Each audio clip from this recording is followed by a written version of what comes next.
ये आवाज पूरे जंगल में गूंजती है और तभी शुरू होता है जंगल में तांडव। यह जंगल सिर्फ पेड़ों और झाड़ियों से भरा नहीं है, इसमें सांस लेती है एक अनदेखी ताकत। रात की सन्नाटे में अचानक ढोल की एक गूंज उठती है।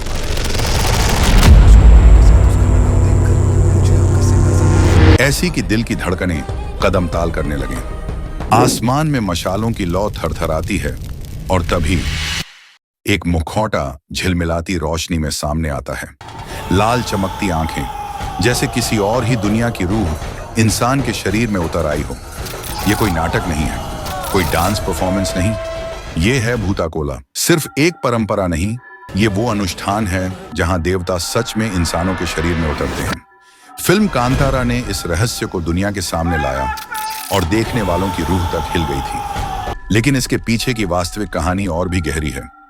लेकिन सवाल ये है, ये पंजुरी देव कौन है और वो गुलिका देव जिनका नाम सुनकर गांव वाले तक कांप जाते हैं। कहा जाता है बहुत समय पहले कैलाश पर्वत के घने जंगलों में एक जंगली सुअर पैदा हुआ। नाम था पंजुरी। शुरू में वह शांत था, मासूम था, लेकिन जैसे जैसे बड़ा हुआ उसने जंगल के पेड़ पौधों को नष्ट करना शुरू कर दिया।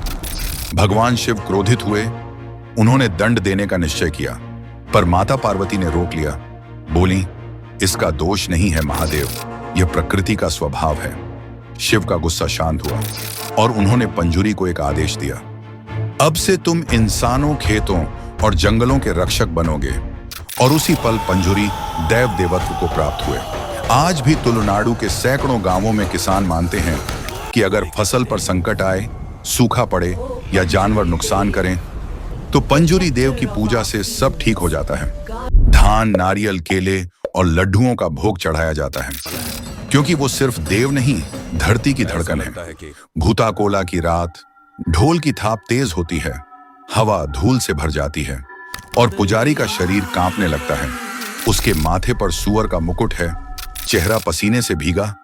अचानक उसकी आंखें लाल हो उठती हैं, उसकी सांसें भारी हो जाती हैं और एक पल में वो इंसान नहीं रहता, वो बन जाता है पंजुरी देव। वो जमीन को छूकर गर्जना करता है।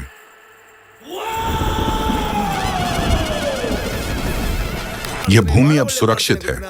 गांव वाले झुक जाते हैं, उन्हें पता है अब फसलें, खेत और उनके बच्चे पंजुरी की निगरानी में हैं। लेकिन पंजुरी सिर्फ सुरक्षा नहीं देते, वो न्याय भी करते हैं। कहा जाता है अगर कोई गांव वाला झूठ बोले या किसी की जमीन हड़पे तो पंजुरी की आंखों में देखते ही सच बाहर निकल आता है। पूजा के दौरान दोषी खुद कांपते हुए बोल पड़ते हैं, हाँ देव, मैंने गलती की है। और फिर पंजुरी फैसला सुनाते हैं।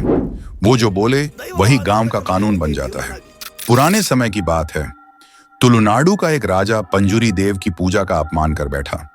गांव की जमीन हड़प ली और देव की हंसी उड़ाई। रात आई, भूताकोला शुरू हुआ। देव उतर आए। पुजारी के मुख से पंजुरी ने कहा, तूने अपराध किया है और अब दंड मिलेगा। अगली सुबह राजा बीमार पड़ा, 3 दिन में मर गया। उसके परिवार के सभी लोग एक एक करके खत्म हो गए। और तब से गांव में कहा जाता है, पंजुरी से बड़ा कोई न्यायाधीश नहीं। अगर पंजुरी करुणा है तो गुलिका देव उनका प्रतिशोध है। कहा जाता है जब माता पार्वती भगवान शिव के लिए भस्म लाई थी तो उसमें एक काला पत्थर था। शिव ने उसे फेंक दिया और वह पत्थर बैकुंठ जाकर गिरा। वहीं से जन्म हुआ गुलिका देव का। शुरू में वो विष्णु की सेवा में थे, लेकिन उनका स्वभाव ज्वालामुखी जैसा था, क्रोध और भूख से भरा। विष्णु ने उन्हें पृथ्वी पर भेज दिया। जैसे ही उनका पहला कदम धरती पर पड़ा, धरती कांप उठी। उन्होंने तालाबों का पानी पी लिया, मछलियां खा ली, जानवरों का खून तक पी लिया। और तब जाकर भगवान विष्णु ने खुद अपनी एक उंगली अर्पित की। तभी उनकी भूख शांत हुई। इसीलिए पंजुरी की पूजा में फल और धान चढ़ते हैं, लेकिन गुलिका के लिए बलि दी जाती है। रात के सन्नाटे में नगाड़े गूंजते हैं। पुजारी मुखौटा पहनता है और धीरे धीरे कांपने लगता है। उसकी सांसें तेज, आंखें जलती हुई। वो अब इंसान नहीं, खुद गुलिका देव हैं। उसके सामने रखा जाता है कच्चा मांस। वो उसे फाड़ कर खाता है जैसे कोई भूख से पागल जानवर। गांव वाले डरते भी हैं, पर सिर झुकाकर श्रद्धा से खड़े रहते हैं। गुलिका की पूजा हमेशा गांव की सीमा पर होती है, क्योंकि वो सीमा के प्रहरी हैं। अगर गांव में कोई धोखा करे झूठ बोले तो गुलिका के सामने लाया जाता है और वहीं उसका न्याय होता है। पर अगर पूजा में जरा सी भी गलती हो जाए तो पूरा गांव भुगतता है। फसलें सूख जाती हैं, बीमारियां फैल जाती हैं, क्योंकि गुलिका देव कभी माफ नहीं करते। भूता कोला सिर्फ पूजा नहीं, यह गांव की अदालत है। यहाँ कोई जज नहीं, कोई दस्तावेज नहीं, बस देवता है और उनका सच। जब दैव उतरता है, पुजारी की आंखों में अंगारे जलते हैं। वो दोषी की ओर इशारा करता है और सच बाहर आ जाता है। जिसने झूठ बोला वो खुद स्वीकार करता है। यहां डर का मतलब है न्याय, क्योंकि गांव वाले जानते हैं दैव के सामने कोई झूठ टिक नहीं सकता। इस अनुष्ठान की सबसे खूबसूरत बात यह है, दैव के रात उतरने पर कोई ऊंच नीच नहीं रहती। ब्राह्मण हो या मजदूर, सब एक साथ झुकते हैं। दैव सबका होता है।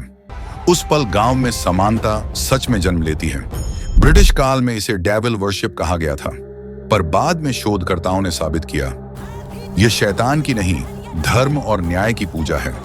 यह एक ऐसा सिस्टम है जो डर के जरिए इंसान को ईमानदार रखता है। 2024 में यूनेस्को ने भूताकोला को कर्नाटक की अमूर्त सांस्कृतिक धरोहर, इंटेंगिबल कल्चरल हेरिटेज के रूप में मान्यता दी। मतलब अब दुनिया भी मानती है कि यह सिर्फ अंधविश्वास नहीं, बल्कि भारत की जीवित आत्मा है।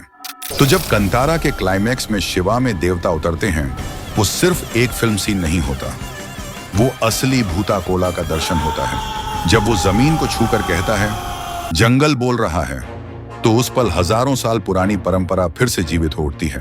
कमेंट में बताओ कौन सा हिस्सा आपको सबसे ज्यादा इंटरेस्टिंग लगा। दोस्तों, तो अगर यह जानकारी दिलचस्प लगी तो कमेंट में बताएं कि आपको इस रहस्य के बारे में क्या लगता है, विज्ञान या चमत्कार। और ऐसे ही रहस्यमयी वीडियो के लिए हमारे चैनल को सब्सक्राइब करना बिल्कुल मत भूलिएगा। आपका एक छोटा सा सब्सक्राइब हमें और भी बेहतरीन और अनोखा कंटेंट बनाने की प्रेरणा देता है। तो मिलते हैं अगले वीडियो में, तब तक जुड़े रहिए और ज्ञान की इस यात्रा को जारी रखिए। जय हिंद।